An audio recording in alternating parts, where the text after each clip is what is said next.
Kaixo eta ongi etorriak gaurko saiora. Gaurkoan orain ardurako Enea Andueza etorriko da platora eta ondoren Nafarroako ikastolen elkarteko zuzendaria den Josu Reparaz ere izango dugu gurean. Hala ere, lehenago has gaitezen betiko edukiekin. Ikus ditzagun gaurko efemerideak. 1857ko abenduaren 16ean Italian lurrikara batek 13.000 hildako eragin zituen Napolin. Gainera, abenduaren 16ean ere, baina 1877an Espainiako lehen komunikazio telefonikoa egin zen Bartzelonan. Bestalde, gaurko egunez 1901 urtean Margaret Mead antropologo estatubatuarra jaio zen. Eta 5 urte beranduago, 1906ean Barbara Kent aktorea jaioko zen. Goazen orain gaurko lerroburuekin.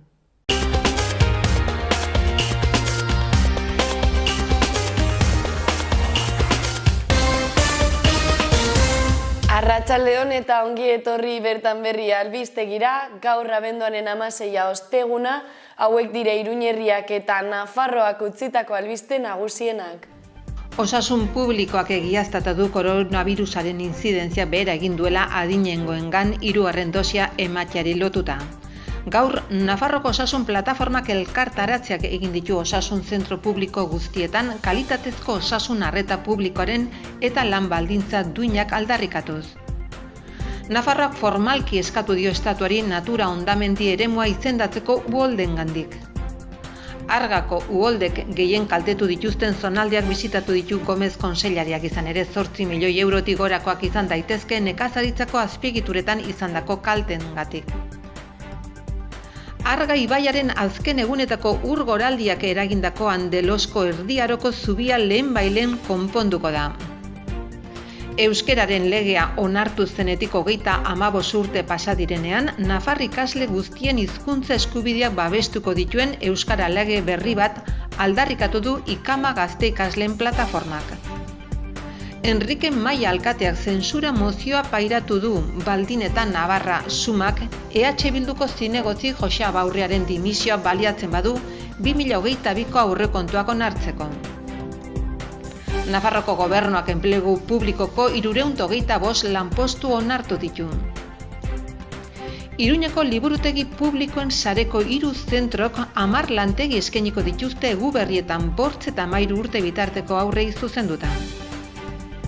Txibite lehendakariak elkartasunak, harrerak, berdintasunak eta bizikidetzak markatutako etorkizuna nahi du. Gridila etxe zaharrak bota eta inguruak urbanizatu ondoren osatuta daude Sanduzelaiko parke berriaren 10.000 metro kuadroak.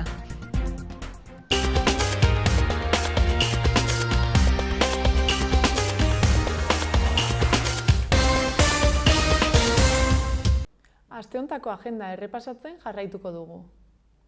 Gaur, arratsaldeko 6etan hasita, San Francisco liburutegi publikoan Isabel Salcedo ipuin kontalaria arituko da Kamishibai saioa eskaintzen 4 urtetik gorako haurrentzat. Sarrera librea izango da leku guztiak bete arte. Gainera, gaur ere, baina ordu bat beranduago, 7etan, ikusi entzun txalo egin, antzerkia Iruñean Gaiarre antzokia hitzaldia egongo da Zabalguneko Zibiboxean. Hitzaldian, Iruñako antzeslanak eta antzokiak landuko dira mendez mende. Eta 7:30 Kondestableko Zibiboxean Josune Degoñik eta Leire Alonsok poesia eta biola da gamba errezitaldia eskainiko dute. Ostiralera pasaz, bihar 7 Katakraken Bilduma 0 liburu aurkezpena egingo dute. Eta momentu berean, Lidia Txukopskaiaren Urpean murgildu liburua landuko du Katakrakeko irakurle taldeak. Horretaz gain, larunbatean goizeko 11etan hasita, familientzako arte laborategia burutuko dute Juslarrotxako Zibiboxean. Eta agendarekin bukatzeko, larunbatean baina arratsaldeko 6etan, Ameli eta Sirrikituen Jostunek ipuin kontaketa musikatu saioa eskainiko dute Juslarrotxako Zibiboxean. Sarrera doakoa izanen da lehenagotik izena emanda, eta 3 urtetik gorako zuzendutako saioa izanen da. Pasa gaitezen orain gaurko komunikabideen azalak aztertzera. Diario de Notiziasekin hasiko gara.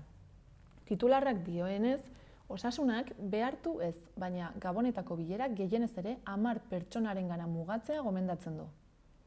Horretaz gain, Volkswagen Nafarroak datorren urtean 300.000 ibilgailu inguru egingo lituzkeela jakinarazten du azalean, eta Laboral Kutxaren kalkuluen arabera, Foru Komunitatea 2022an 6,2 haziko dela ere iragartzen du. Gai aldatuz, Josea Baurrearen dimisioaz baliatzen bada, Maiari zentsura mozioa egingo diotela ere nabarmentzen du Notiziasek. Bestalde, Gobernuak argiaren 21%tik 10%erako jaitsiera fiskala apirilera arte luzatu duela aipatzen du. Baita Arga ibaiak nekazaritza azpiegituretan 8 milioiko kalteak utzi dituela ere. Gainera, Olentzero Iruñeko kaleetara itzuliko dela azpimarratzen du, baina prebentzioa areagotuz. Eta bukatzeko, kiroletan, 6 nafar talde gimnasia erritmikoko Espainiako txapelketan daudela aipatzen du. Diario de Navarrara pasako gara. Titularra, Osasunak Eguberrietako familia bilerak gehienez 10 pertsonengana mugatzea gomendatzen duela da. Argazkiaren bidez, 8.000 haur nafarrek txertorako hitzordua badutela jakinarazten du. Bestalde, enpresetako bazkari eta afari asko bertan behera uzten ari direla aipatzen du azalean. Horretaz gain, Urdazubi inguruan telefono finkorik eta internetik gabe 3 aste daramatzatela jasotzen du. Gai aldatuz, Murtxantek oposizioko proba bat bertan behera utzi duela nabarmentzen du egunkari honek, azterketak galdu ondoren. Bestetik, Pirinioek institutua hurbilago eskatzen dutela azpimarratzen du. Eta azkenik, kiroletan, Osasunak kopako bigarren txanda Riazorren jokatuko duela gogorarazten du. Gararekin jarraituko dugu. Titularra, Kabakasen heriotza diziplinazko zigorrik gabe ixten dela da. Argazkiaren bitartez, Madrilen hizkuntza eskubideen berdintasuna eskatu dutela nabarmentzen du. Eta bukatzeko, Nafarroa ez dela aztarnak jarraitzeko gai eta topaketak mugatzeko eskatu duela jasotzen du gaurko azalean. Jarrai dezagun berriaren azalarekin. Ertzaintzak Kabakas auziko barne ikerketa neurririk hartu gabe itxiko duela da titularra. Argazkian aurren txertaketa hasi dela erakusten du. Horretaz gain, Madrilek hizkuntza gutxituen ikus-entzunezko edukiak sortzeko funts bat eratuko duela azpimarratzen du. Eta amaitzeko, zinemaldian ikusgarritasuna handitu arren Andreak oraindik gutxieneko direla aipatzen du. Euskal Herria irratiarekin bukatuko dugu. Albiste nagusiak dioenez, Abaurrearen dimisioa aprobetxatzen badu, Maiaren aurkako zentsura mozioa aurkeztuko du geroa baik. Bestalde, Grande Marlaskaren deklarazioak jasotzen ditu komunikabide honek. Esanez, Nafarroak trafiko eskumenak bereganatzeak ez duela Guardia Zibilaren irteera ekarriko. Eta azkenik, medikuen sindikatuak lehen mailako arretaren prekarietate progresiboa eta asistentziaren okertzea salatu dituela ere azpimarratzen du.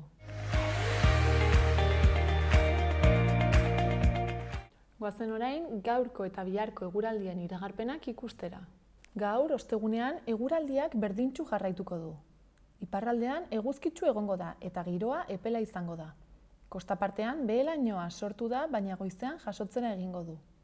Hegoaldean temperatura hotzekin eta behe-laino trinkoarekin hasiko dugu eguna. Egunaren erdikorduetan jaso dezake, baina zenbait tokitan lainoa iraunkorra izan daiteke, batez ere Ebro ibarrean.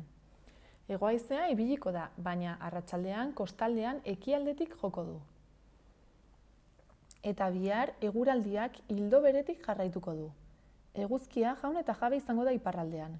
Goizean behe-lainoa agertuko da eta tarteka behe-hodeiak ager daitezke kostaldean. Hegoaldeko zenbait lekutan lainoa iraunkorra izango da, batez ere Ebro ibarrean. Hegohaizea ibiliko da, biziago gauean. Arratsaldean kostaldean haizeak ekialdetik joko du. Temperaturan aldaketa handirik ez. Minimoak hotzak izango dira, eta barnealdeko zenbait lekutan izotza egingo du.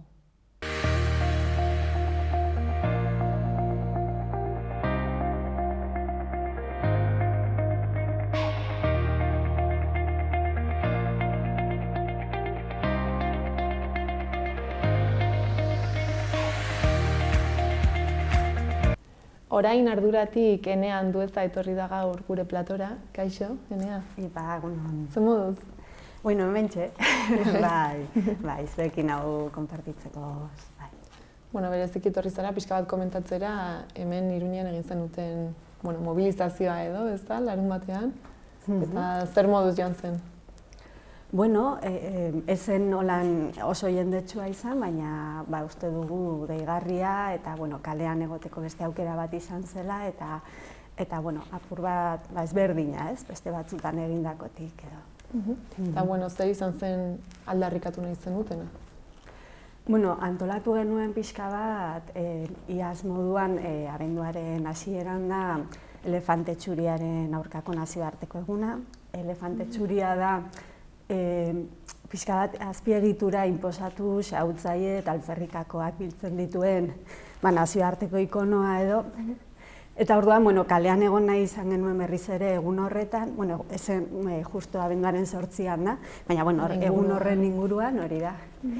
Eta bereziki aurten ezagutzen ari garela nola berriz ere diruz hornitzen ari diren azpiegitura hau eta hori da, kezkaz, bizi dugu egoera, ikusten dugu jendarteko beharrizanak azaleratzen ari diren une honetan, are gehiago, nola naiz eta hitzez esaten diguten horretaz arduratu nahi dutela, baina ikusten dugu nola horrelako azpiegituratara bideratu nahian dabiltza berriro, ez?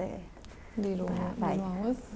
Orain aurrekontuak egiten ari diren honetan? Hori da, eta justu hori aurrekontuekin ibiltzen direla ere garai hauetan, eta une honetan... Piskat guztia elkartu da. Hori da, Next Generation funtse manaketarekin ere, ez? Esaten dute,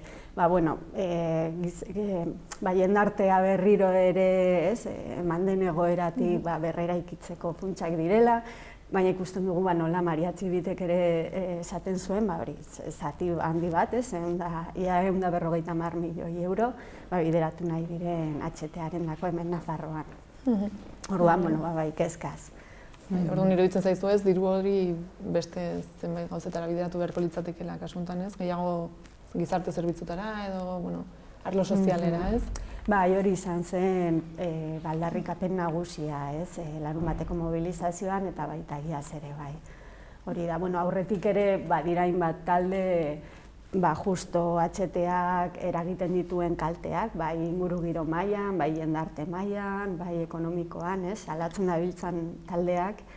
Baina orain ardura zuzen ere jaio ginen pixka bat itxialdi garaian, hori, ziren egiturazko beharrizan horiek, indarra handiz azaleratu ziren egoera horiek, pixka bat eskatzen zutelako salatzea horrelako azpiegitura batek xahutzen duen guztia, nola behar diren baliabide asko erabiltzen ari diren beharrezkoa ez den azpiegitura baterako.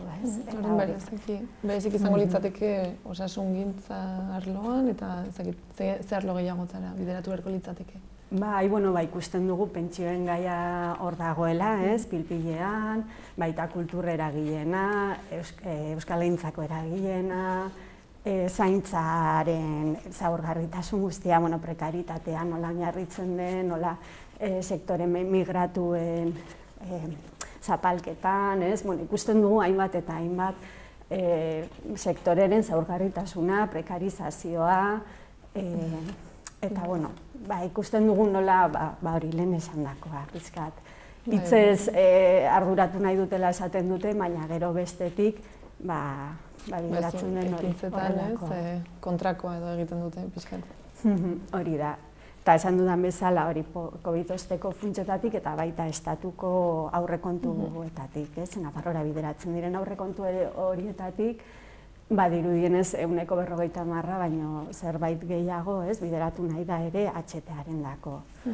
Orduan, eta ikusten dugu ere nola, hori, aurten eman nahi izan diogu ezaugarri hori, zirku kale jirarena eta pixka bat bizi garelako ikuskizunaren jendartean edo, pixka bat geure golkora edo barrezka ari direla iruditzen zaigu, eta gainera, saltzen digute lorpen moduan, orain adibidez Kastejon eta Kanpanas arteko 60 kilometroko zati hori eraikitzea, lorpen handi bat bezala, ikusten dugu nola improvisazioan ari diren, baino etengabe, tematutak, ez, azpiegitura horrekin, hori da. Orduan, ez dakit. Eta uste duzu jendeak kontziente dela horretaz? Esan nahi dute, improvisatzen ari direla, eta gian ez, lorpen handi bat bezala saltzen dutena, ez dela. Uste duzu jendeak konturatzen dela horretaz, ala pixkat sinisten du eta jarraitzen du, ez, diotena? Ikusten dugu urte luzeko borroka dela hau, ez? Garai batzuetan are zailagoa izan dela, azpiegitura honen asmoak 25 urte baino gehiago ditu. Beste logika batean jaio zen, ez? Ez dakit, baliabideen mugagabetasuna uste zeneko garaian edo saltzen zeneko garaian, pixka bat xahupenaren garaian, eta ikusten dugu nola agian poliki-poliki jende gehiago konturatzen denez, gaur egun ikusten ari da are argiago, bai inguru giro arloan dagoen muga, baliabideen aldetik ere dauden mugak, eta orduan, mugatua dela eta hemen aukeratu beharko dela zertan erabili, diru adibidez, eta bestelako natur baliabideak, nola erabili, nola zaindu. Orduan, espero dugu poliki-poliki jende gehiago konturatzea edo, baina batzutan pixkanaka kostata, bai. Eta momentu hauetan zein da egoera hemen Nafarroan HT-aren inguruan? Badakizu, gutxi gara bera ez dakit ze portzentai dagoen egin edo momentu zenbat diru ez erabili den horretarako?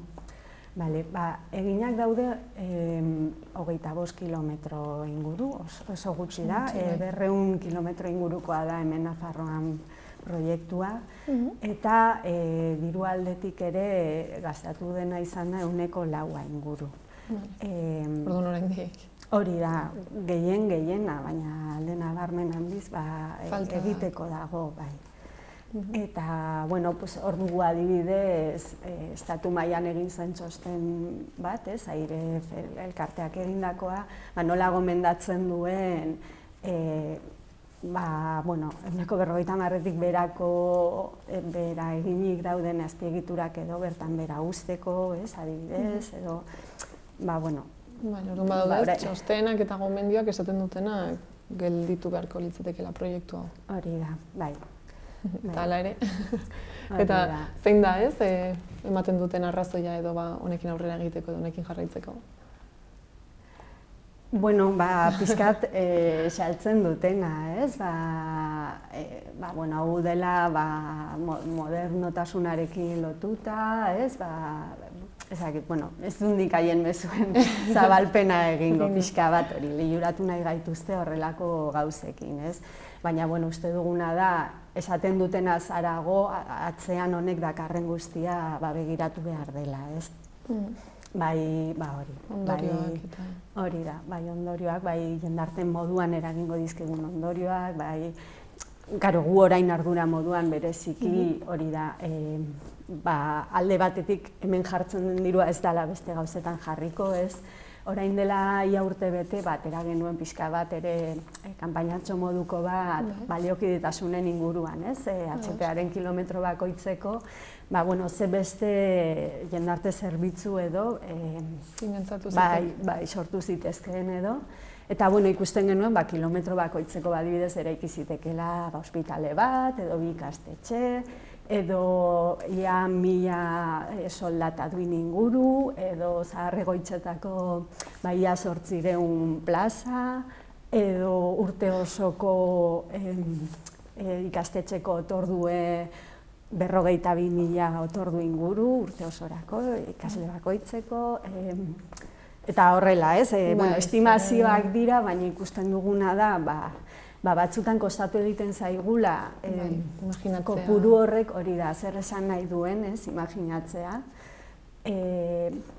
Baina, gero datutan jarrita, ez, gauza konkretuetan ikusten da zer suposatzen Bai, edo. hori da. Eta orduan jendea harrituta gelituko da, ez? Agian, jakinda kilometro batekin zer egin zitekeen bakarrik. Hori da, ze maiz entzun behar izaten dugu, honetarako edo besterako ez dagoela diru nahikorik, krisi garaian dagoela, eta murrizketak egin behar direla, baina ikusten dugu beste gauza batzuendako, ez? Gainera inolako parte hartzerik egon ez den azpiegitura batzuentzako, nola hori lotxagabeki, hori dirutza, eskaintzen den eta jarraitzen duten, eta bestetik esan ere, hori horrelako azpiegituraren justo HDaren hain zuzen, hori parte hartzen duten enpresak ere maiz, egoten direla ustelkeriari lotuta, adibidez OHL kasu, Nafarroan, edo maiz ere izaten direla puztutako aurrekontuak, politikariak, enpresa horiekin harremana duten, ez dakit, horrelako azpilokoak edo egoten direla, ez dakit hori guztia ere kontuan hartu beharko genuke, ez? Bestetik ere zein baldintzatan eraikitzen diren, ez? Hemen Nafarroan ez da gehiagi ezagutzen alde hori. Normalan izaten dira eren, nahiko gardentasun gutxiko egoerak, ez? Baina, EAen adibidez ibili ziren gehiago ikerketan horrena, eta, ikusten da, hori oso prekaritate handian eraikitako azpiegitura, ez dakit. Orduan, datuak egon badaude, ez? Eta txostenak eta ikerketak honen inguruan. Hori da. Kontua da, entzun gore egiten zaiela edo, ez? Pixkat. Bai. Primeran. Eta ez dakit ez, orduan, aipatu duzu, obreen oso zati txiki bat dagoela egina. Orduan, imaginatzen dut ez, zuen mezua ere dela, garaiz gaudela hau geldiarazteko. Bai, bestetik ere esan nahi dugu, nolabait beti gabiltzala garaiz. Egia da kasu honetan oso gutxi egin dutela eta area arrazoi handiagoarekin, ez, bereziki. Baina bestetik ere bada behin eraikita ere eta olako azpiegitura batek eskatzen du mantenurako dirutza gerora ere, ez? Ez dakit, Nafarroaren kasurako estimazioa da gutxi gora bera 20 milioi euro ingurukoa urtero. Orduan, hori ere kontuan hartu beharrekoa dela. Ez dela behin eraikita bukatzen dela. Hori da, bai. Eta gero bestetik ere komentatzea ez, eraikuntzan bertan eragiten dituen kalteak kontuan hartu behar direla, baina baita ere berari lotuta behar diren bestelako azpiegiturak, ez? Ere kontuan hartu behar direla, adibidez, behar duen argindarra sortzeko zentralak, edo tentsio handiko lineak, edo izaten direla azpiegitura honek, maiz, berarekin batera ekartzen dituen bestelako azpiegiturak. Orduan, hori, kanpoan uzten dira, ez dakit nolabait ez da erakusten duten lotura. Hori dena elkarrekin doala, ez? Bai.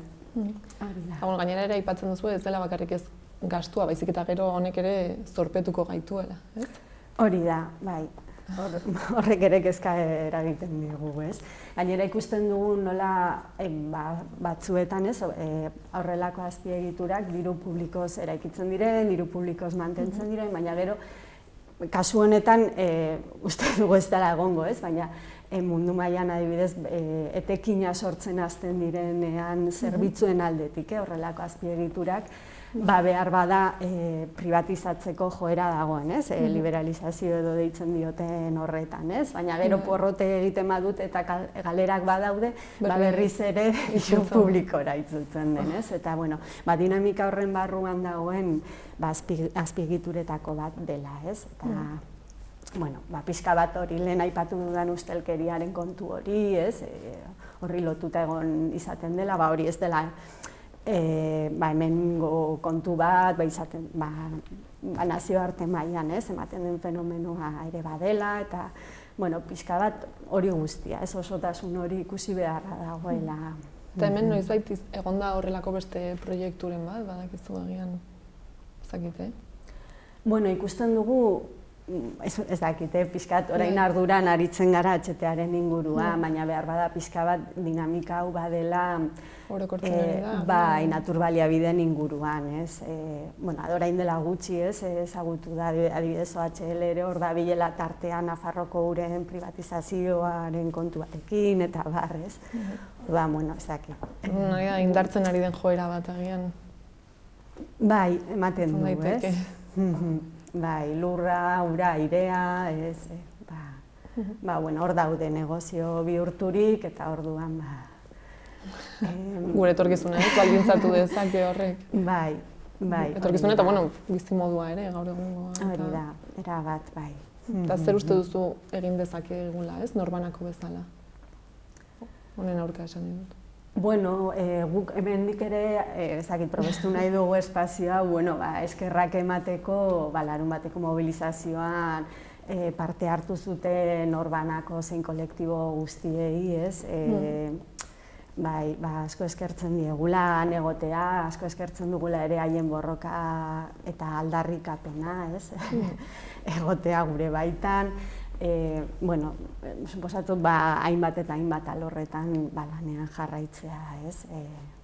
Bestelako mundu bat eraikitzen jarraitzeko eta bueno, saleratzeko gezur guzti hauek eta inposaketa hauek, ez? Eta orain zuen partetik, orain arduratik, ezakit baduzue zerbait planifikatu etorkizunera begira, zerbait antolatzeko asmoa? Holan, bueno, oraingoz, larun bateko mobilizazioaren valorazioa egin beharko dugu, bai?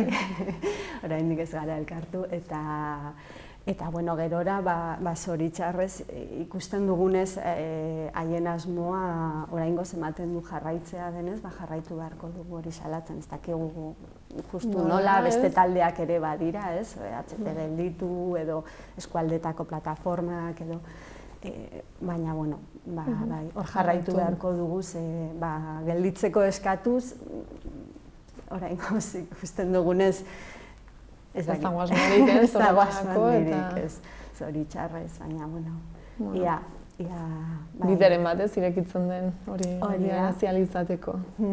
Bai, eta, bueno, zuk esan duzuna lehen, hori garrantzitsua jendeak ikus dezala oso gutxi dela egina dagoena eta oso garaiz gabiltzala gelditzeko eta merezi duela, ez? Bueno, esan dugunez ez, berez informazioa egon badago, ez? Gero kontua da agian jendeak ez duela bilatzen edo ez dela saiatzen informatzen, ez? Bai, bueno, eta abiadura bizian goazela. Gauza asko gertatzen dira, ez? Bai, orduan, bueno, jakin bai, baina, bueno, gero azkenean ere, hori mugatua dela, ez? Baliabideak diren moduan, denbora, eta, baina, bueno, noiz behinka elkartzen gara, eta saiatzen zarete. Hori da. Zuen eskuetan dagoena ez, behintzat egiten? Bai, baina, bueno, jarraitu behar dugula, ez? Oharmen hori eta borroka hori, ze batzutan ere, hori, luze irauten duen borroka batek, nekatu egiten du ere, ez? Eta, bueno, agian batzutan atxetaren aurkako borrokari ematen du, aje asko elkartzen zaizkiola horietako bat hori, ez? Hor dago atxetea, eta... Baina, bueno, jarraitu beharra dagoela, ez? Azkenean, lehen esan dakoa, konplexutasun baten barruko zerbait gehiago dela, ez? Eta, bueno, zuen aldarrikapen nagusia, ez? Izango litzateke atxetera bideratzen den gastu hori, gastu sozialetara bideratzea. Hori da nagusiki, bai. Ez dakit ez agian, zerbait faltatu izan den esateko, ala bestela, zen mezu bidaltzea gustatuko litzaizuken edo ze azpimarratuko zenuken guztiontatik? Bueno, mezua hori merezi duela jarraitzea honen aurka borrokan, eta merezi duela hori da, behar diren, ez dakit, behar izan guzti horiek lehentasun moduan edukitzea, eta beste agindari batzuen interesekoa den horrelako azpiegitura bat eustea edo. Ongi da. Mila esker, hemen utziko dugu, orduan, ongi iruditzen mazaizu. Bale, zuei leku hau zabaltzeagatik eta gure mezua zabaltzen laguntzeagatik. Eskerrik asko eta beste bat arte. Hori da, agur.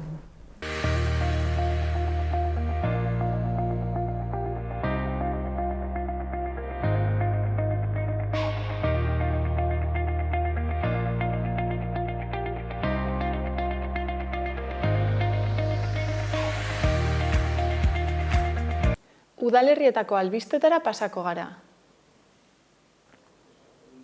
Oltzako zendean, 2021ko Lentzero eta Mari Domingi kartel lehiaketa jarri dute abian.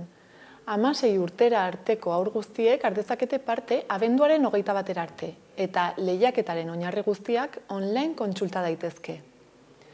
Bestalde, larunbat honetan, Mari Domingiren eguna eginen dute Izkuen. Arratsaldeko 5 erdietan txokolate jatea egongo da txikientzat Galtzagorri elkartean. 6etan kale jira abiatuko da frontoitik Mari Domingiri ongietorria emateko, joaldun, txistulari eta dantzariek lagunduta. Ondoren 6ak eta 4 ongietorria izango da. Jarraian, 6 erditan dantzaldia hasiko da eta 7etan gutun ematea, argazkiak eta oparitxoak izango dira.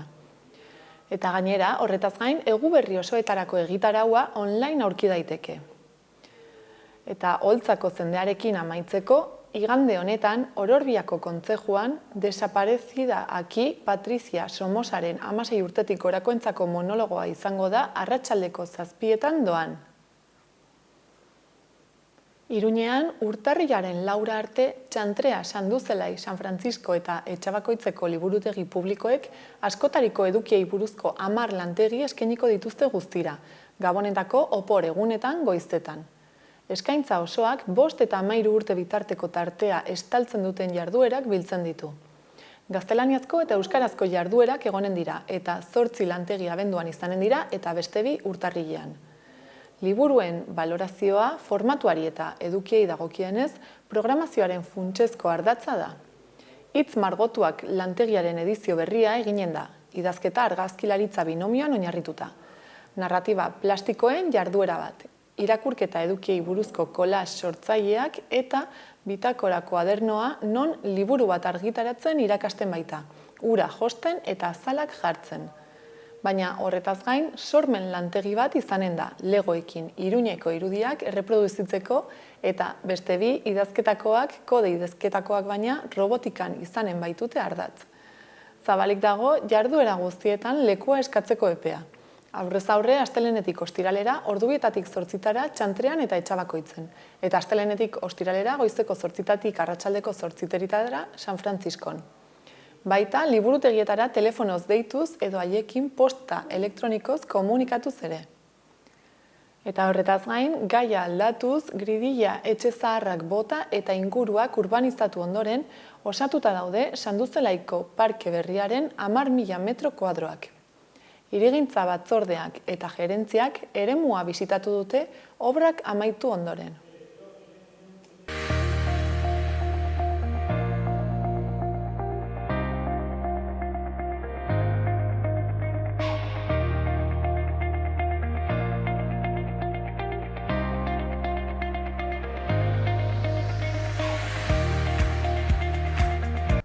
Orain, Nafarroako ikastolen elkarteko zuzendaria den Josu Reparaz dugu gure platoan. Kaixo, Josu? Kaixo, zer moduz? Ongi, oso ongi. Eta zu? Primera baita ere. Baita ere, ze ongi, postu naiz. Bueno, gaurkoan etorri zara pixkat oinez basoa proiektuari buruz hitz egitera ez.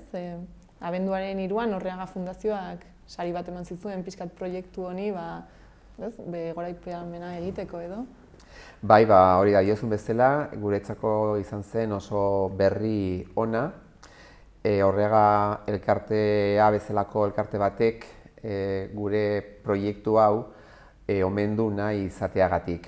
Erakunde honek ere Nafarroan lan egiten du euskararen alde, euskal kultura zabaltzeko eremu desberdinetan, eta gugan fijatu izana guretzako benetan ohore bat izan zen. Orduan, zer moduz joan zen, abenduaren 3ko omenalditxo hori? Ekitaldia izan zen agia oso polita, oso rikoia, oso hurbila, eta guretzako izan zen hori, momentu, benetan ez dakit ez, berezi bat.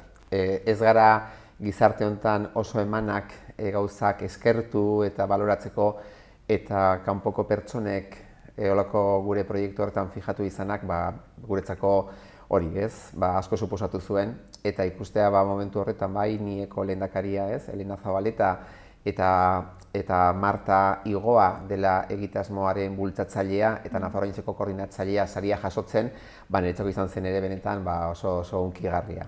Gainera, pixkat honen arira ere proiektua aurkeztu zenuten, hitzaldi baten bidez?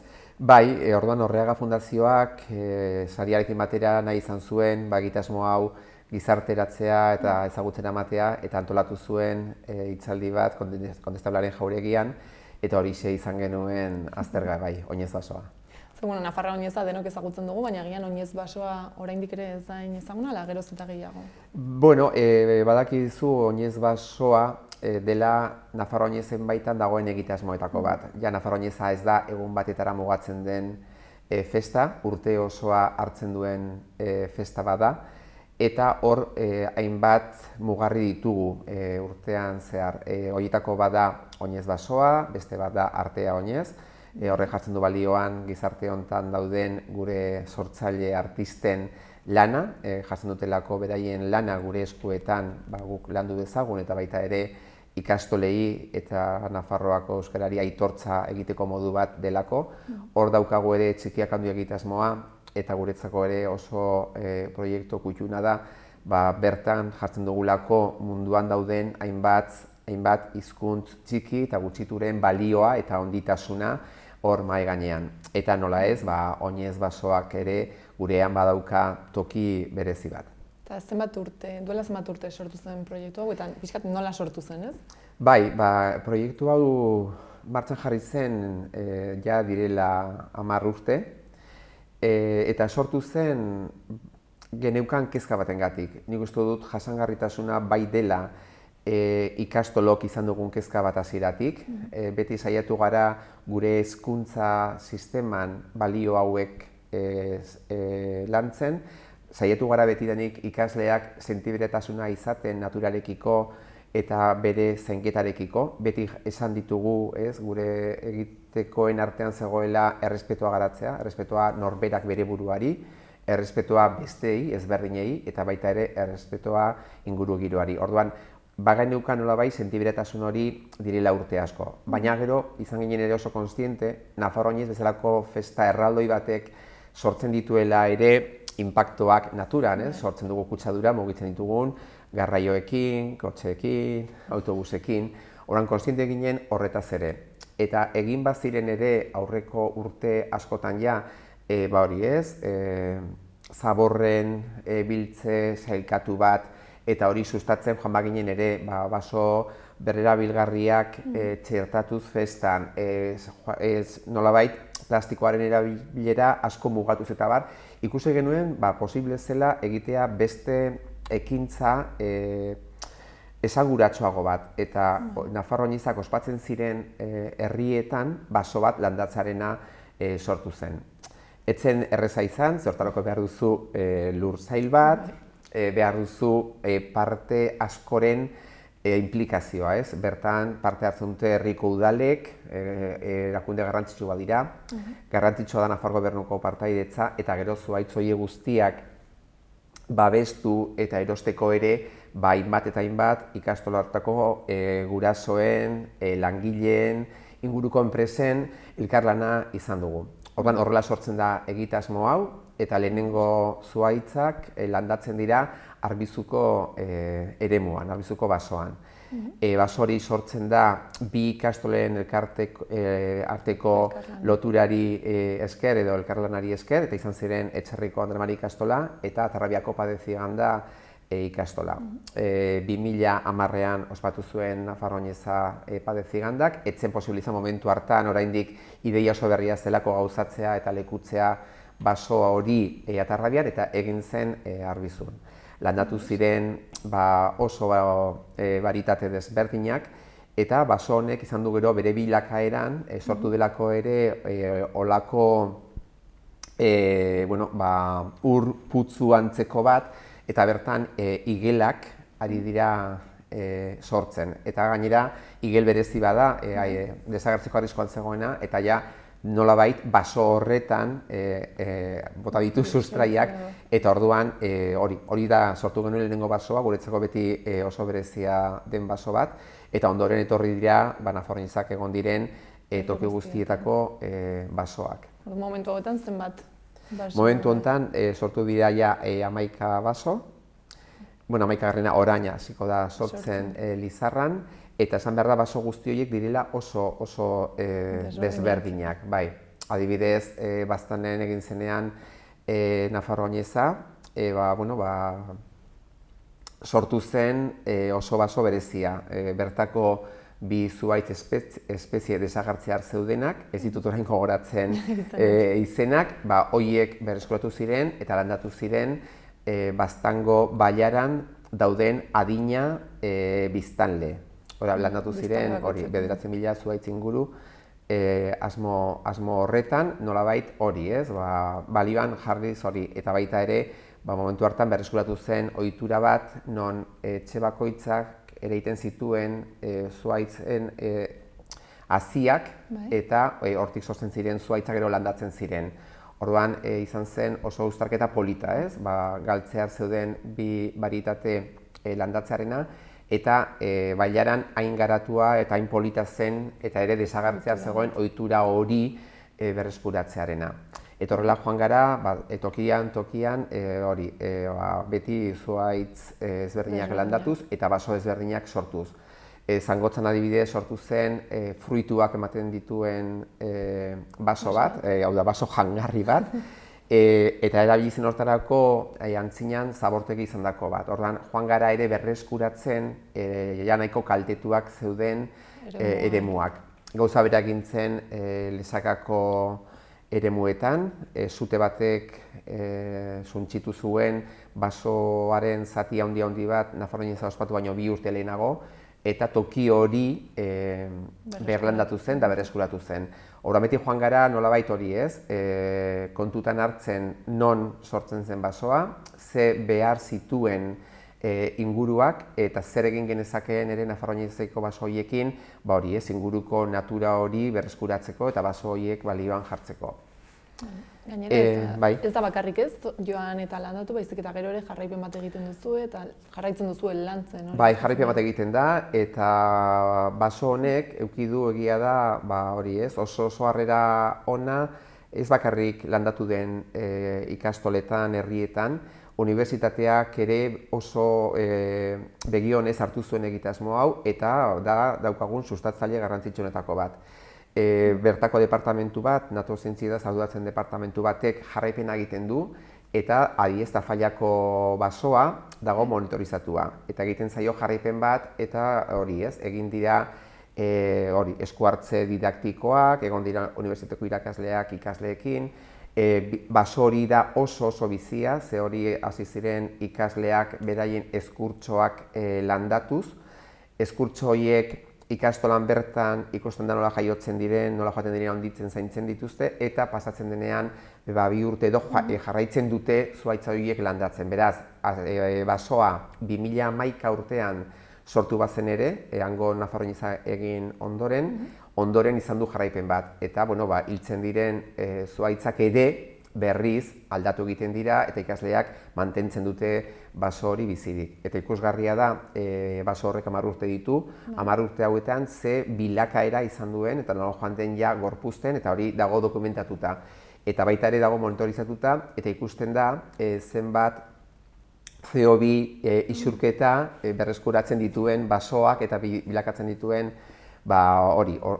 elementu osasuntsuan. Beraz, nik uste dut, eta uste dut proiektu honek badaukaela hori oso garapen zabala. Eta unibertsitateak sortu zuen ere dokumental bat hau guztia azalduz, eta badago ere Natusfera izeneko eremu bat proiektu honetan, non ikasleak sartu ditzaketen topatzen dituzten barietateen izenak, izen zientifikoa, deskribapena, eta baita ere, aztertu dute, baso hau sortu zenetik, zenbat animalia desberdin joan diren ere agertzen zuhaitzak handitzen joan diren heinean.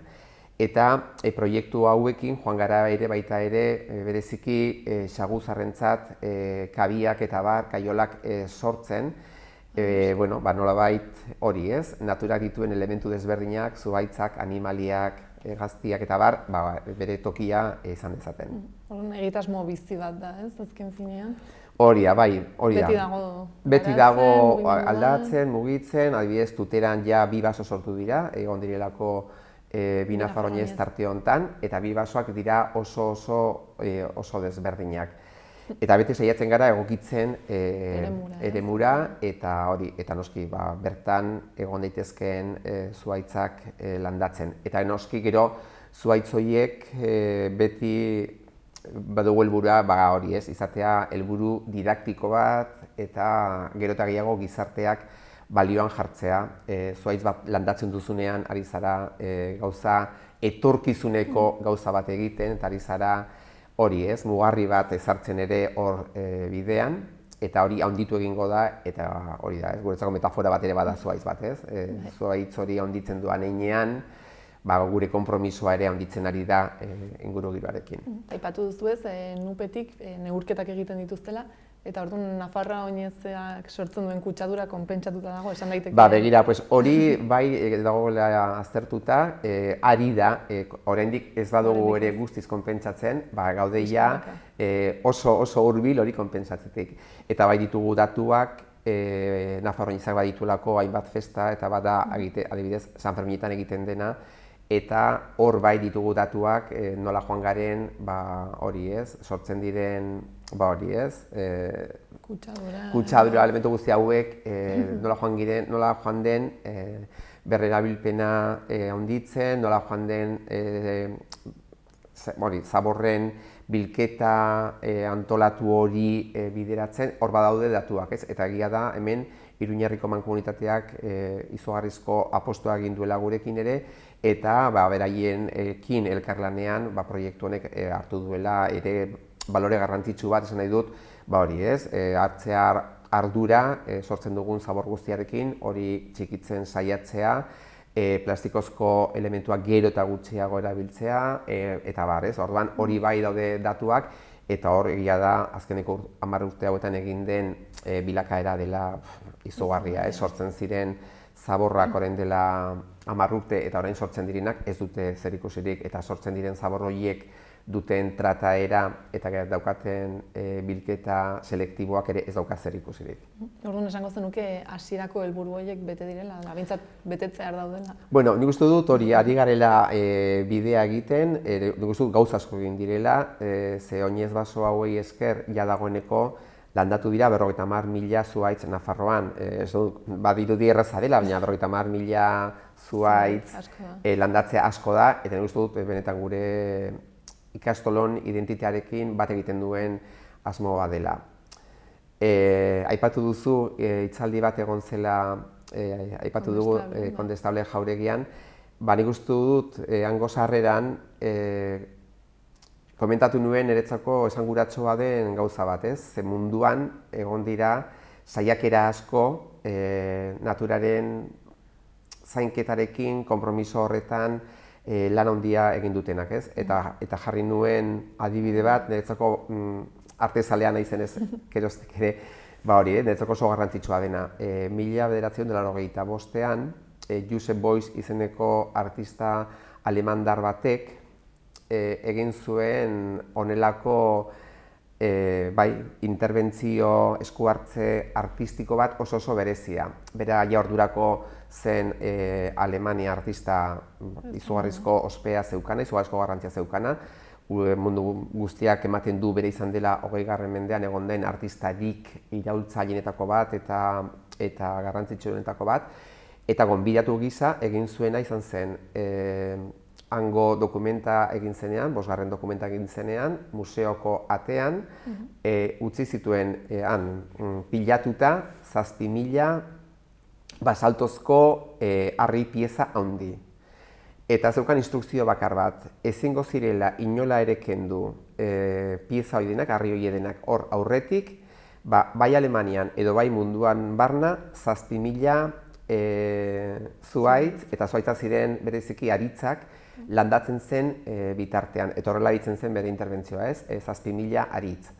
Orduan badago horren inguruko dokumento bat, eta joan ziren zuhaitz horiek landatzen, bai Alemanian, badaude Estatu Batuetan, Nueva York badago kale bat ere, eta orduan landatzen zen aritz bakoitzaren ondoan, ezartzen zen basaltozko harri horietako bat. Eta, 5 urte kostatu zen 7.000 pieza horiek museoaren aurretik kentzea, berak ez zuen bere obra hori bukatua ikusi, bere jarraitzaileek eta bere kolaboratzaileek bukatu zuten obra hori 5 urteren buruan, bere urte bat lehenago hiltzen. Eta nik uste dut, harri horiek hor aurrean zuten helburua zen pertsonengan kontzientzia garbi bat sortzea. Ze garrantzitsua den gure esku hartzea, gure zaintza, gure hori ez, jarrera positiboa naturarekiko. Josep Beuys izan zen aktivista berde bat oso garrantzitsua, eta berak ulertzen zuen artea ere pertsonen kontzientzia eta gizarteko hainbat aldaketa sortzeko tresna bezala. Eta orduan nik uste dut asmo hori ekarri nuen, zen guk orduan ez genekien, oinez basoa martxan jarri genuen ez genuen ezagutzen esperientzia hau, ondoren ezagutu genuen, ez? Eta orduan ikusten duzu, hori, ez? Ikuspuntu oso desberdinetatik, ez? Artearen bidez, hezkuntzaren bidez, ingurugiraren bidez iritsi gaitezkeela honelako, ez dakit, ez? Egitasmoak aurrera eramatera. Gainera zuek 50.000, ez? Eta bere ritmoa azkartu duzu, Nik uste dut hori da, ez? Ikusita zenbat kostatu zen Alemanian 7.000 aritz horiek landatzea 5 urte behar izan ziren museoaren aurretik basaltozko pieza kentzeko, egia da gurea izan dela gutxi gora bera, hori ez, beraiek 5 urte behar izan zituzen asmori egiteko, guk lortu dugu gutxi gora bera hori egitea urte betean, ez? Hori izan delako gutxi gora eraman dugun bataz bestekoa. 10 urte hauetan, esan dugu 50.000 zuhaitz landatu ditugula. Oso, ongi, orduan oso azkar zuazte. Eta orain, etorkizunera begira, ze asmo dituz honekin jarraitzea, ez? Baina ezakit pixkat nolabait aldatuko den, norabidez, ala printzipioz? Bueno, nik uste dut ideia garatzen ari dela, eta bai egokitzen ari gara esperientzia desberdinetara, adibidez, Lizarran izan dugu, azkeneko Nafarroan eta asmo hau orain eramango da aurrera. Ze beti, oinez baso hau landatzen dira, noski, zuhaitzak landatzeko sasoirik egokienean ez dira landatzen uztailan. Horregatik orain, asmo hori oraintxe eramango da aurrera, hori ez, neguaren hasieran, udaberria baino lehen. Momentu honetan, Lizarraldean egingo den esku hartzea izango da, ez Lizarran bertan, baizik eta inguruko 2 herritan, Antzinen eta beste herri orain ez dugu gogoratzen, eta egon dira 2 lursail oso zabalak makalak landatzen zituztenak, oso ekoizpen basatia esango genuke, orduan kendu dira makal horiek eta horien ordez landatuko dira bertako espeziak. Orduan hori da ere aurten hartu den bidea, egon da elkarlan oso handia bertako udalekin, eta orduan esaten duzuna, ez? Bai, proiektua aldakorra da eta egokitzen da inguruan eman daitezkeen egoera desberdinetara. Orduan ikusten joan beharko da, ez? Nola hori da, bai. Gizartea, imaginatzen dut. Eta egia da, proiektu honek, harrera ona dauka ere ikastolako familien artean, ze zuhaitz hauek familiek eros egiten dituzte, familia bakoitzak zuhaitz bat erosten du, eta nolabait bera da zuhaitz horren aita puntakoa, ez da nola esango genukeen, gazteleraz padrino, ez? Badauka hori, badauka aita puntako zuhaitz bat, eta hori da bere ekarpena, ez? Orduan, nik uste dut hor hasten dela ere lana, eta hor hasten da lehenengo kontzientzia, ez? Zuhaitzen landaketa garrantzitsua dela, ikasle, familiek zuhaitz horiek erosi egin behar dituzte, gero landatu egiten dira, jarraipena egiten da, eta nik uste dut balio garrantzitsua lantzen direla, ze zuhaitz bat landatzeak dakar pazientzia izatea, ze zuhaitz batek behar du bere denbora, bere zainketa, bere prozesua, joateko handitzen, da heltzeko bere sasoirik ondienera. Orduan ikusten dut balore hori garrantzitsua dela, eta honekin lotuta garrantzitsua da ere zainketarena. Ez da nahikoa esan duzuleen zuhaitz bat landatu eta haztea. Zuhaitz hori ureztatu egin behar da, zaindu egin behar da, inguruan dituen belartza kantu egin behar zaizkio, ito ez dezaten. Orduan, nik uste dut pandemia honetan ere ikasi dugula, ze garrantzitsua den zaintzea. Zaintzea gure burua, zaintzea gure ingurukoak, laguntzea elkarri beharra izan dutenean. Eta orduan nik uste dut hori bera ere natur gauzekin ari garenean oso garrantzitsua dela, ez? Zaintzea, babestea, eta bar, eta orduan ikustu dut hor sortzen diren interakzio horiek azkenean ematen dutela hori, ez? Balio garrantzitsuen lanketa bat. Eta azken finean ez, horiek dira ere zuek lantzen dituzuenak egunerokotasunean. Horia, nik uste dut hezkuntzak hori duela, ez? Eta agian ditugun kurrikulumek ez dute tarte handiegirik izan zaintzen inguruan, eta agian uste dut pandemia honek ere erakutsi digula ze garrantzitsua den zainketaren kontzeptu hau txertatzea eta integratzea ere gure egunerokotasunean. Ikusi dugulako hori benetan elementu ezinbesteko badela, ez? Aipatu dugu norberarekin errespetua, beraz norberaren zainketa oso garrantzitsua da. Aipatu dugu besteekiko errespetua eta besteak errespetatzea, besteak zaintzea ere ze garrantzitsua den. Eta nik uste dut, aipatu dugula baita ere naturarekiko errespetua. Beraz, bai, balio hauek daude gure egunerokoan, eta nik uste dut garrantzitsua dela jarraitzea horren lanketan, eta zabaltzea, ez? Eta ez geratzea gure hezkuntza, gure eskoletako, gure ikastoletako lau hormen artean, ez? Atera egin behar gara, eta nik uste dut oinez basoa dela ere horren adibide bat, ez? Ikastolatik kanpo, ikastetxeetatik kanpo, baditugula esparru oso garrantzitsuak, eta horietan ikasleak dutenean kontaktu zuzena lurrarekin, naturarekin, animaliekin, zainketarekin asko ikasten dutela, eta ez dela bakarrik liburu bat edo ez dakit ariketa bat paperean egiten duguna daukagun baliabide bakarra ikasteko. Eta nik uste dut hori ere joan behar garela gero eta gehiago baliatzen, eta pandemiak ere hori erakutsi digu, ez? Kanpora atera behar izan dugula askotan, ez? Espazio itxietatik urrundu nahian, ez? Horren ikustu dut, oinez basoak ere hori badaukala, ez? Asmo hori. Ikastolatik kanpo, ikastetxetik kanpo, ikas dezakegula asko eta askotan gela barruan baino gehiago. Bueno, argi dago, ez? Orduan zer dela eta eman dizueten sari hau. Hainbeste arrazoi daude, ez? Bueno, nik uste dut hori dela aipatu zutena eta bidali zutena idatziz, ez? Duen ideia bera, izan duen bilakaera urte guzti hauetan, ez dela horrelako asmo bat sortu zena behin nada desagertu dena, ja baduela historiko bat, zuhaitz asko landatu direla, ja 10 baso ere ja landatuta daudela, hone badaukaela badituela ere nolabait saretze bat sortu duela, ez? Enpresek ere eroso dituzte zuhaitzak, unibertsitateak sortu du honen inguruko egitasmo sendo bat, sortu du web horri bat ere, esan dut, orduan izan du proiekzio zabal bat eta zabaldu da mundu ezberdinetara, ez? Hezkuntzara, eta sortu dira sareak, ez? Nafarroa Gobernuaren artean, udalen artean, orduan bada proiektu bat hori zabalpen handia izan duena, ez? Poliki joan dena, baina lortu duena hori, ez? Nolabait ja lerrotuta egotea eta sustraiak bota izana ere gure komunitatean. Oso ongi esana gainera sustraiak. Ez dakit ez, proiektu honi buruz, edo egitasmo honi buruz horrela zerbait faltaren aipatzeko garrantzitsua dena, nik uste dut nahiko argi gelditu dela, ez? Zertan datzan eta nola sortu zen ere, ze bilakaera izan duen. Ba, nik uste dut hori datu asko eman genitzazkeen, landatu diren barietateak eta bat, landatu diren espeziak, ze animalik ere ja aurkitu duten, ez dakit ez, bizilekua baso horietan.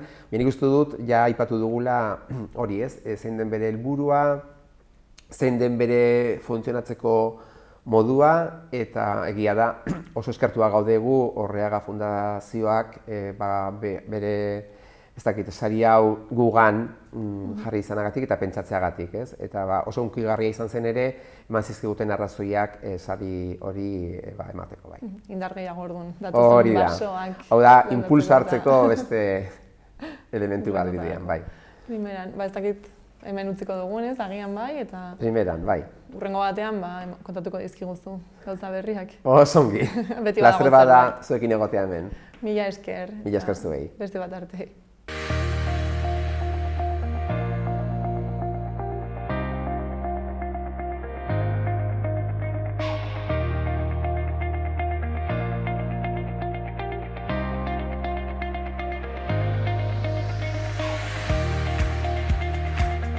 Beno gaurkoz hau izan da guztia.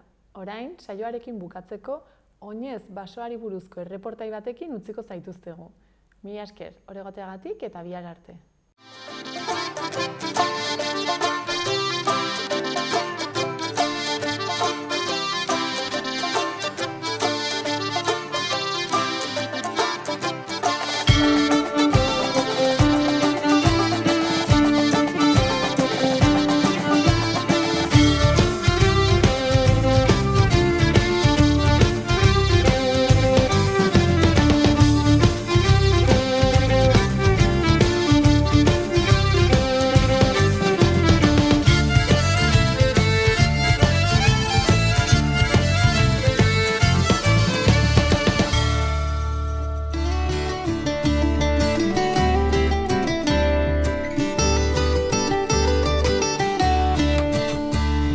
Oñez Basoa es una iniciativa de NIE, de la Federación de Ikastolas de Navarra, que surge a raíz de la preocupación o la toma de conciencia de organizadores del Nafarroa Oñez en relación al impacto ambiental que puede tener esta celebración y en general en relación al impacto ambiental de muchas actividades que hacemos en la vida cotidiana, ¿no? Entonces tienen la idea de intentar compensar el impacto que pueda tener Nafarroa Oñez pues desarrollando una serie de plantaciones forestales, bosques.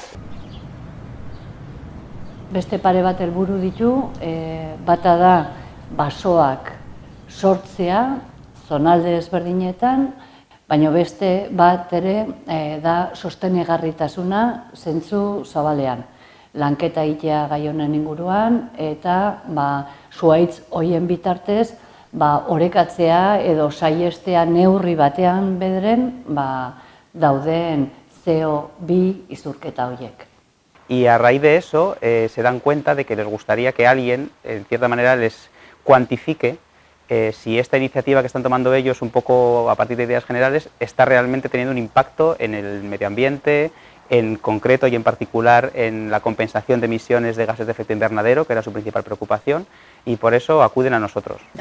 Bueno, que el ecosistema funciona mejor, ¿no? O sea, como hemos dicho antes, esta tierra no se fertiliza. Entonces, para que las plantas crezcan... A partir de ahí, pues hice un primer bosque, se quedó corto, se acabó el terreno, había más Nafarroa Oñez, había más cosas para hacer, y entonces se han desarrollado con este mismo espíritu ideas parecidas, pero cada una en su estilo, ¿no? Primero se han hecho bosques en diferentes zonas de Navarra, que eso ya es importante, y eso ha supuesto pues elegir especies diferentes. Seguramente no se dispone del mismo tipo de terreno en una zona que en otra, así que también han tenido una relación ahí importante pues con las autoridades locales para buscar zonas adecuadas o disponibles. Este año ya han hecho un salto cuantitativo y además de plantar árboles, o en lugar de plantar árboles, han decidido hacer una iniciativa más de conservación de la fauna. Así que se hacen cosas muy diferentes, pero siempre con esta idea de avanzar hacia un compromiso de sostenibilidad y de mantenimiento del medio ambiente asociado a una celebración que es Nafarroa Oñez. Hezkuntza erakundea gea eta guretzat oinarrizkoena, gauzik funtsezkoena heziketa da, biztan da. Orduan, helburu naturarekiko helburuak dia ikastola guztietan dagoen helburu bat. Desde el punto de vista educativo nos parece fundamental que se esté dando estos pasos en las escuelas, en el nivel escolar, porque los niños y niñas son la esperanza futuro, son los que más fácil van a entender qué es lo que ha pasado y cómo se debe de evitar, y los que van a poner medios. Alumnos y alumnas de la ikastola se hacen muestras sobre la capacidad de captación del suelo de CO2, cómo va evolucionando y cómo va mejorando. sobre la capacidad de retención de agua, cómo va creciendo la capacidad de retención de agua de este suelo, cuál es la biodiversidad en cuanto a plantas y cómo se va evolucionando y cambiando conforme el bosque va creciendo. Todo eso nos parece una riqueza muy importante en la que la comunidad escolar, las Ikastolas en este caso, participan directamente. Para nuestro grupo de investigación, que es un grupo de edafología, de ciencia del suelo, ha supuesto muchas cosas. En primer lugar, una oportunidad buenísima de poder enseñar fuera de la universidad, del mundo académico, la importancia del recurso suelo en el sostenimiento de los ecosistemas y en la importancia de contabilizar los servicios ecosistémicos que provee a la sociedad, ¿no?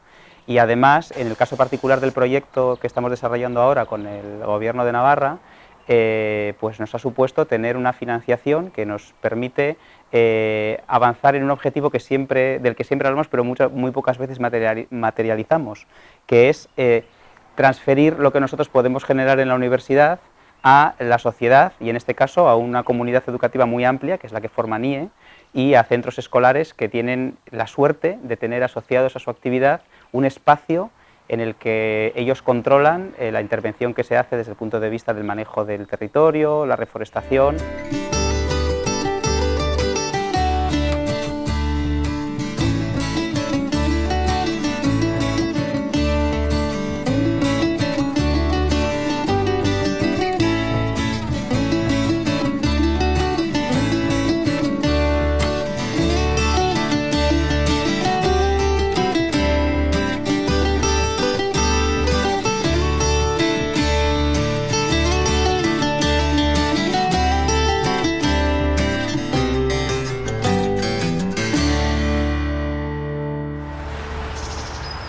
Un ejercicio de responsabilidad ambiental y luego ya el crear algo en el que haces poco a poco interactuar docentes de secundaria con docentes de la universidad, tener un sitio fuera con unos bosques artificiales, con toda la misión que tienen, un proyecto a largo plazo, da unas posibilidades inmensas, ¿no? Nire ikasleentzat eta FEAko ikasleentzat hau dela oso esperientzia berazgarria, ze ez da bakarrik klasean ikusten duguna, teoria, baizik eta aukera dugu joateko hara bertara eta ulertzeko ongi zer den oinez basoa eta aukitzeko lurra eta ikusteko nola zen diren espeziak, eta da oso esperientzia praktikoa eta asko ikasten da berarekin. Gracias a este proyecto podemos ahora trabajar directamente con el Oñez Basoa, con profesores de secundaria, con una red fantástica que han creado, que tiene unas posibilidades enormes, que yo espero que continúe, ¿no? En el proyecto Oñez Basoa lo que me he encargado ha sido de enseñar cómo funcionan plataformas de ciencia ciudadana que sirven para que las personas comunes, ciudadanos simplemente interesados en la naturaleza, puedan colaborar aportando observaciones de especies, en este caso de plantas.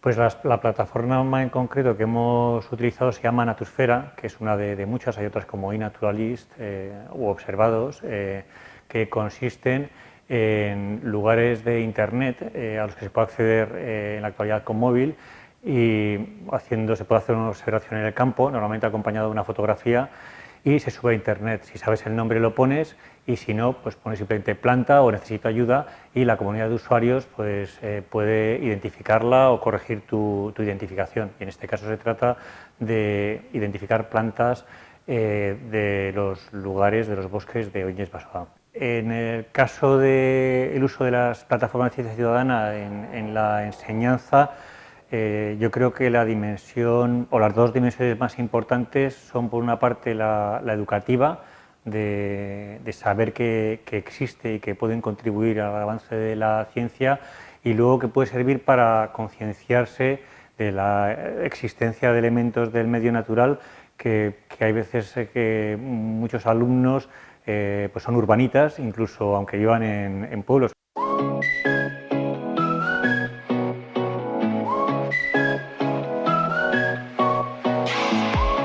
Oso gustukoa du, zeren klasean argi dago ikasi behar dela eta hori, baino ikasteko beste modu bat eta onuragarria dela guretzat eta gainera nabaritzen dela egietan ikasten duzuna da ariketak egiten zuhaitzarekin eta ez liburu batekin, zuk ikusten egiten ari duzuna eta jakiten zertarako egiten ari duzuna edo zergatik.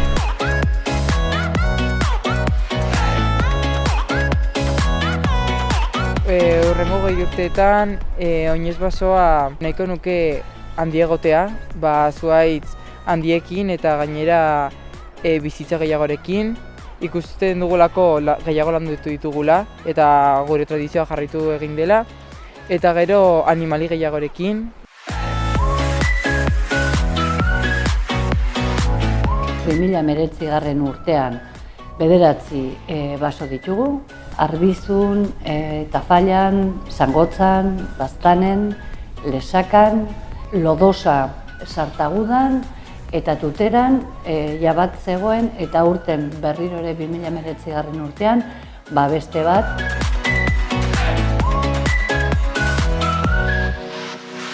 Este tipo de actividades pues tengan un desarrollo en años, que es lo bueno, que pequeños esfuerzos son muy visibles si duran lo suficiente. Entonces, aunque vayan, por ejemplo, al Monte Plano de Tafalla un grupo de escolar al año y haga 4, 5, 6 observaciones, si al año siguiente van otros y luego otros y luego otros, pues pueden empezar a ver patrones, que es lo que más les llama la atención, cosas que aparecen, cosas que desaparecen. Entonces eso es lo bonito de este tipo de actividades en centros educativos.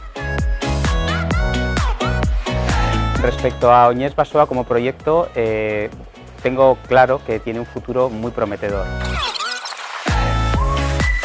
Me parece un proyecto fantástico, que debería ser un modelo a seguir.